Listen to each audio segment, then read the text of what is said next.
ગુજરાતીમાં એક કહેવત છે, હાથના કર્યા હૈયે વાગે. પરંતુ આજે અહીં એક એવી ઘટના સામે આવી છે જેમાં એક માતાએ કરેલી ભૂલની સજા એક બાળક ભોગવી રહ્યું છે, અને એ પણ માતાની આજીવન કેદની સજા પૂર્ણ થઈ ગયા બાદ પણ.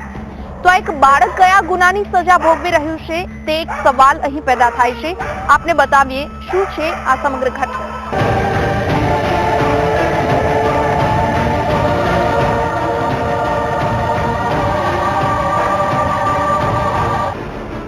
સંબંધ અને મોહબ્બતમાં અનેક મુશ્કેલીઓ આવતી હોય છે, પરંતુ તમારી ટીવી સ્ક્રીન પર જોવા મળતા આ દંપતીની જિંદગીમાં આવી જ કંઈક મુશ્કેલી છે. સાબરમતી જેલમાંથી બહાર આવી રહેલી આ મહિલાનું નામ જયશ્રીબહેન નવઘણભાઈ ચુનારા છે. જયશ્રીબહેન તેમના પરિવાર સાથે શહેરના નારોલ વિસ્તારમાં આવેલ વણજારાવાસમાં રહે છે.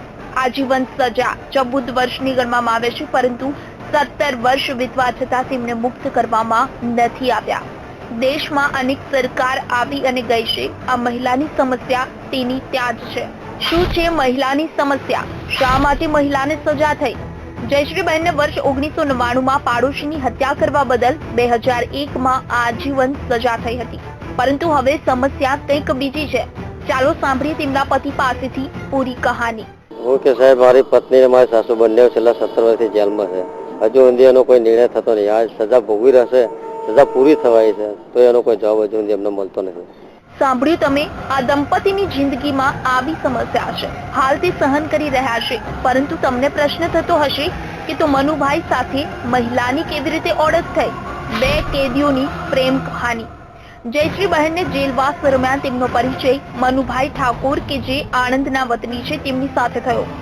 આ મનુભાઈ ઠાકોર પણ સાબરમતી જેલમાં જ બળાત્કારના ગુનામાં આજીવન સજા ભોગવી રહ્યા હતા. જે દરમિયાન બંને એકબીજાના સંપર્કમાં આવ્યા અને 2 માર્ચ 2010 ના રોજ તેમના લગ્ન થયા.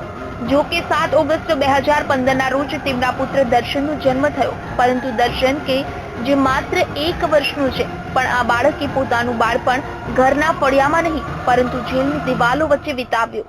ત્યારે સવાલ એ ઉભો થાય છે કે માતા પિતા આરોપી છે, તેમાં બાળકનું શું વાંક? અહીં આગળ છેલ્લા 2 વર્ષ જેવું બાકી હતું. 2 વર્ષ ઉપર થઈ ગયા લોકોને, એટલે લગભગ 17 વર્ષ થયા. હજુ સુધી એનો કોઈ નિર્ણય આવ્યો નથી. કેટલી સજા પડી હતી એમને? આ જીવનની સજા પડી હતી 14 વર્ષની.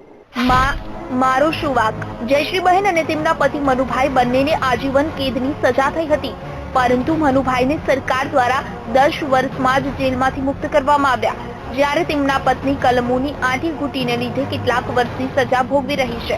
કાયદો ખૂંખાર આરોપીઓને રહેમ દ્રષ્ટિ હેઠળ છોડી મૂકે છે, જ્યારે એક માતા માસૂમ દીકરા સાથે જેલમાં જિંદગી કાઢી રહી છે.